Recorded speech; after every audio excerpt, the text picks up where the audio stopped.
La calebasse de la curiosité. Il était une fois, dans un petit village, deux amis inséparables, Fanta et Karamoko. Depuis qu'ils étaient enfants, on les voyait toujours ensemble, à la rivière, dans les champs ou près du feu du soir pour écouter les anciens. Mais ils avaient chacun un grand défaut. Fanta voulait tout savoir, même ce que les adultes gardèrent secret. Karamoko, lui, voulait tout essayer, même ce qu'on lui interdisait. Un jour, une rumeur parcourut le village. La vieille Mbalia, connue pour ses pouvoirs mystérieux, avait déposé une calebasse étrange devant sa case. On disait que cette calebasse renfermait les vents du malheur et qu'il ne fallait jamais la toucher. Les anciens avaient prévenu tout le monde. Ne vous approchez pas de la calebasse de Mbalia. Celui qui la touche perdra ce qu'il aime le plus. Mais un soir, poussés par la curiosité, Fanta et Karamoko se faufilèrent jusqu'à la maison de la vieille. La lune brillait fort, les chiens dormaient et tout le village était silencieux. Fanta murmura « Karamoko, je veux voir ce qu'elle cache ».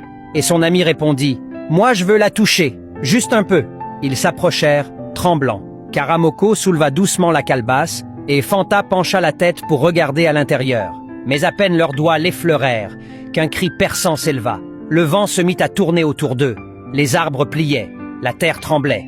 De la calebasse sortit une fumée noire qui prit la forme d'un grand serpent de poussière. La voix de Mbalia résonna. « Vous avez ouvert ce qui devait rester fermé. Vous avez réveillé l'esprit de la désobéissance. » Fanta et Karamoko voulurent fuir, mais leurs jambes devinrent lourdes comme la pierre. La fumée les entoura, puis s'éteignit dans un dernier souffle. Le lendemain matin, les habitants du village retrouvèrent la calebasse brisée. À côté, il n'y avait plus trace des deux amis. Seulement deux statues de pierre, l'une tenant une main levée, l'autre penchée vers la calebasse.